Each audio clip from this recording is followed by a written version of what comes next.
रोम रोम भाइयों, खत्म। Bye bye, Tata, লেওড়ার বাল good bye, বুড়োর বিয়ে गया। ঠিক করতেছে, এত ফরমাইশ যে করতে হচ্ছে। গোদের এই বয়স কেটে মেনশন করো, জব করে সেটা মেনশন করো। গোদের জীবনটা পানি হয়ে গেল।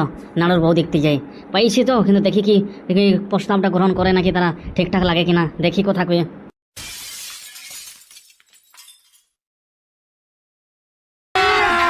अभी मजा आएगा ना भिड़ो।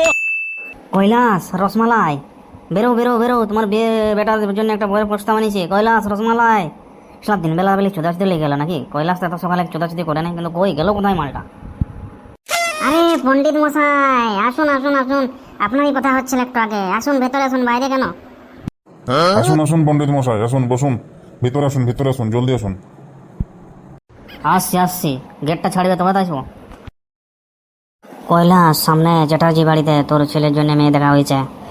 মেয়ে মাম্মার একটা মাত্র মেয়ে, যার 10-15 বিঘা জমি, যত খুশি ধান চাষ হয়, টাকার কোনো অভাব নাই, কিন্তু ওদের শর্ত কিছু আছে যেগুলো কিন্তু খুবই কঠিন পালন করা।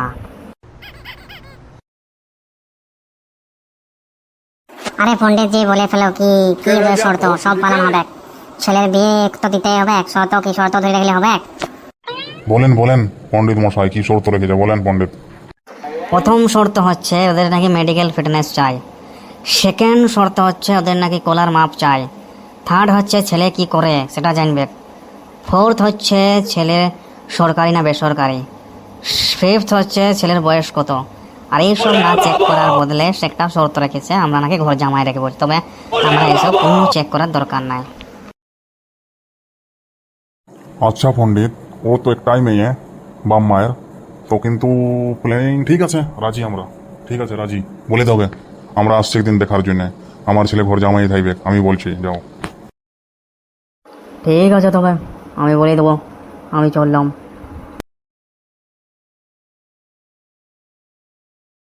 ওগো, না জেনে শুনে তুমি কথাটায় রাজি হয়ে গেলে, দেখি ঠিক হলো? আরে রসমালাই, আমি হচ্ছে দালাল বোকাচোদা নাকি? আমার ছেলেকে কদিন এমনি পাঠিয়ে দেবো ওদের ঘর জামাই, তারপরে ওদের শ্বশুর শাশুড়ি তো মরিবে, কাজ নাই তো কাল, তারপর পুরো জমিন কাঁদে হবে? বল রসমালাই, তোর দিমাগ আছে? না সারা জীবন গোবর ভরে রাখবি মাথাটায়? বাড়া, তুমিও রেন্ডা চোদা, তোমার দিমাগ আছে মাইন্ড। বাহ, ঠিক আছে, না উঠাইলে বলে দেবো, তবে একদিন দেখিয়ে ভালো দিন দেখে।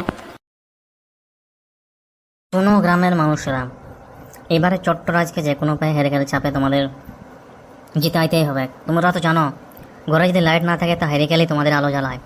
তার মানে চট্টরাজ হচ্ছে আমাদের গ্রামের আলো, একটা আলো। ওকে এবারে যে কোনো উপায় এমএলএ করতেই হবে। তত্ত্বলাদ বাবু, তোমার তো মতে এবারে লাত ভূত, তত্ত্বলাদকে দিয়ে দেবে। তুমি অন্য কাউকে দিতে জানো, তত্ত্বলাদকে দিও। চুপ গুদমানে বেটা, আমি এখনো অনেক দিন বাঁচবো। করকনাথ, তো কিছু বল সানিরন বৌদিকে, জানা কি ব্যাপার?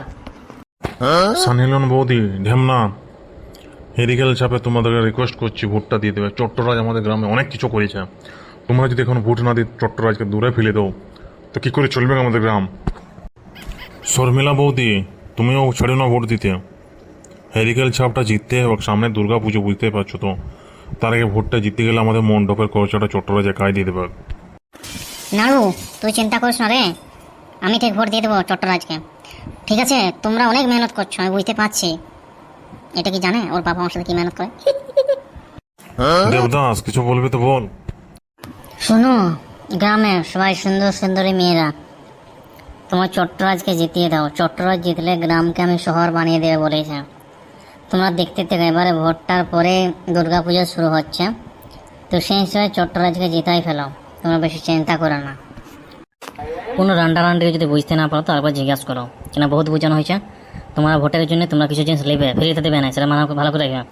আগেবারে যেখানে এমএলএ বানাইছিলে তোমরা, তারা বাল ছেড়ে চলে গেছে, গ্রামের রাস্তার পুলি মারি চলে গেছে। তার মানে এটা হলো যে তুমি চট্টরাজকে বোকাচোদা ভেবেছো। চট্টরাজ যথেষ্ট কাজ করে আমাদের গ্রামের জন্য। নাড়ু, আমরা সবাই চট্টরাজকে জিতাবো রে, তোরা টেনশন লইস না, জিতাবো জিতাবো। তোরা যা, আমাদের যা বুঝার বুঝে গেছে। চট্টরাজই হচ্ছে আমাদের গ্রামের সোনা, ঠিক আছে?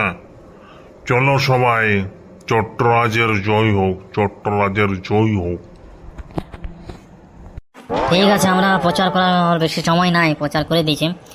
বাকি যদি ভোটটা চট্টরাজে না আসে তো তোমাদের খারাপ হবে, বুঝতেই পারছো। ঠিক আছে, আমরা চললাম, তোমরাও যে যার নিজের ঘরে চলে যাও।